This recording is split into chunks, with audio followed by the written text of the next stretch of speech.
Hello friends, आप सभी का हमारे YouTube चैनल पर बहुत बहुत स्वागत है। जैसा कि आप सभी जानते हैं कि नवरात्रों में माँ दुर्गा के 9 रूपों की पूजा की जाती है और माँ दुर्गा के ये जो 9 रूप हैं वो पार्वती माता के ही रूप माने जाते हैं। हम इन नव दुर्गा के रूपों का संक्षिप्त में वर्णन करेंगे। साथ में आज हम बात करेंगे कि नवरात्रे मनाने के पीछे वैज्ञानिक कारण और आध्यात्मिक कारण कौन कौन से हैं। माता दुर्गा के जो 9 रूप हैं उनमें प्रथम दिन माता शैलपुत्री की पूजा की जाती है और दूसरे दिन माता ब्रह्मचारिणी की, तीसरे दिन माता चंद्रघटा की और चौथे दिन माता कुष्ठमांडा की पूजा की जाती है। पांचवें दिन माता स्कंद माता की और छठे दिन माँ कात्यायनी की, सातवें दिन माँ कालरात्रि की, आठवें दिन माँ महागौरी की और नौवें दिन माता सिद्धिदात्री की पूजा इसमें की जाती है। देवी दुर्गा के इन 9 रूपों को ही नव दुर्गा कहा जाता है। सबसे पहले दिन शैलपुत्री। दुर्गा जी पहले स्वरूप को शैलपुत्री के नाम से जानी जाती हैं। ये ही नव दुर्गाओं में प्रथम है। पर्वतराज हिमालय के घर पुत्री के रूप में उत्पन्न होने के कारण इनका नाम शैलपुत्री पड़ा था। नवरात्र पूजन में प्रथम दिन इन्हीं की पूजा की जाती है। इनका वाहन वृषभ है, इसलिए यह देवी वृषारूढ़ के नाम से भी जानी जाती हैं। इस देवी के दाएं हाथ में त्रिशूल धारण कर रखा है और बाएं हाथ में कमल सुशोभित है। यही सती के नाम से भी जानी जाती हैं। नवरात्र के दूसरे दिन माँ ब्रह्मचारिणी की पूजा की जाती है। साधक इस दिन अपने मन को माँ के चरणों में लगाते हैं। ब्रह्म का अर्थ है तपस्या और चारिणी का अर्थ होता है आचरण करने वाली। इस प्रकार ब्रह्मचारिणी का अर्थ हुआ तप का आचरण करने वाली। भगवान शंकर को पति के रूप में प्राप्त करने के लिए घोर तपस्या जब माता पार्वती ने की थी, इस कठिन तपस्या के कारण इस देवी को तपाश्री अर्थात ब्रह्मचारिणी नाम से अभिहित किया गया था। माँ दुर्गा की तीसरी शक्ति का नाम चंद्रघटा है। नवरात्रि की उपासना के तीसरे दिन माता की पूजा की जाती है और इस दिन इन्हीं के विग्रह का पूजन आराधन किया जाता है। इस देवी की कृपा से साधक को अलौकिक वस्तुओं के दर्शन होते हैं और दिव्य सुगंधियों का अनुभव होने लगता है। नवरात्र के चौथे दिन माता कुष्ठमांडा की पूजा की जाती है। इस दिन साधक का मन आहदत चक्र में अवस्थित होता है। नवरात्रि के चौथे दिन माता कुष्ठमांडा के रूप में पूजा की जाती है। अपनी मंद हल्की सी हंसी के द्वारा ब्रह्मांड को उत्पन्न करने के कारण इस देवी को कुष्ठमांडा नाम से भी का 5वां दिन स्कंद माता की उपासना का दिन होता है। मोक्ष के द्वार खोलने वाली माता परम सुखदायी है। माँ अपने भक्तों की समस्त इच्छाओं की पूर्ति करती हैं।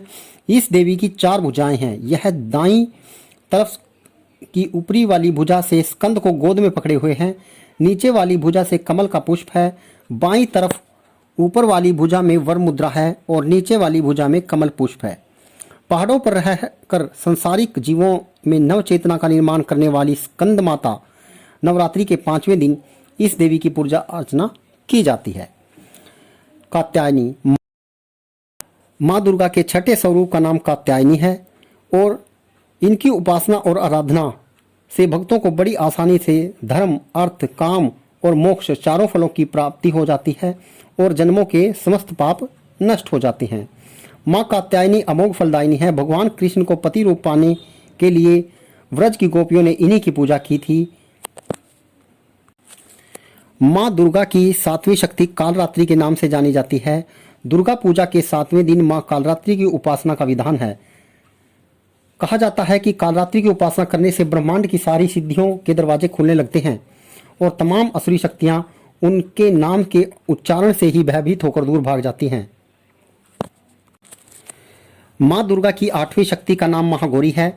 दुर्गा पूजा के 8वें दिन महागौरी की उपासना का विधान है। नवरात्रि में 8वें दिन महागौरी शक्ति की पूजा की जाती है। नाम से प्रकट है कि इनका रूप पूर्णतः गौरवर्ण है।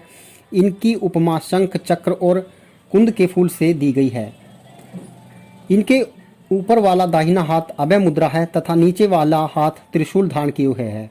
ऊपर वाले बाएं हाथ में डमरू धारण कर रखा है और नीचे वाले हाथ में वर मुद्रा है।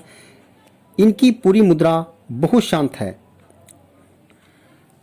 सिद्धिदात्री, माँ दुर्गा की नौवीं शक्ति का नाम सिद्धिदात्री है। ये सभी प्रकार की सिद्धियों को देने वाली हैं। नवरात्र के 9वें दिन इनकी उपासना की जाती है। मान्यता है कि इस दिन शास्त्रीय विधि विधान और पूर्ण निष्ठा के साथ साधना करने वाले साधक को सभी सिद्धियों की प्राप्ति होती है। इस देवी के दाहिने हाथ तरफ नीचे हाथ में चक्र, ऊपर वाले हाथ में गदा और बाईं तरफ के निचले हाथ में शंख और ऊपर वाले हाथ में कमल का पुष्प है। इनका वाहन सिंह है और यह कमल पुष्प पर भी आसीन है। हिमाचल में नंदा पर्वत पर इनका प्रसिद्ध तीर्थ है। नवरात्र के दिनों में लोग तरह तरह से माँ की उपासना करते हैं। माता के इस पर्व पर हर कोई माँ की अनुकंपा पाना चाहता है। नवरात्र का पर्व साल में 2 बार मनाया जाता है। नवरात्र के पर्व को साल में 2 बार मनाने के पीछे प्राकृतिक कारणों की भी बात की जाए तो हम पाते हैं कि दोनों नवरात्रों के समय ही ऋतु परिवर्तन होते रहते हैं। गर्मी और शीत के मौसम के प्रारंभ से पूर्व प्राकृतिक में एक बड़ा परिवर्तन होता है।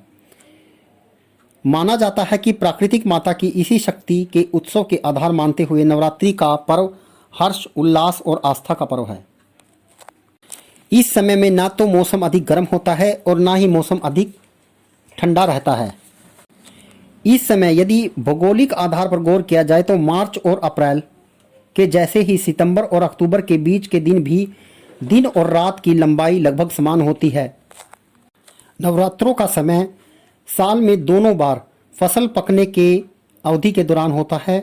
मनुष्यों को वर्षा जल और ठंड से राहत मिलती है। ऐसे जीवन उपयोगी कार्य पूरा करने के कारण देवी शक्तियों की आराधना करने के लिए यह समय सबसे सर्वोत्तम। हिंदू धर्म में हमें माँ दुर्गा के इन 9 रूपों की पूजा पूरी आस्था और विश्वास के साथ करनी चाहिए। फ्रेंड्स, वीडियो अच्छी लगे तो इसे लाइक, शेयर और सब्सक्राइब करना ना भूलें। Thanks for watching the video.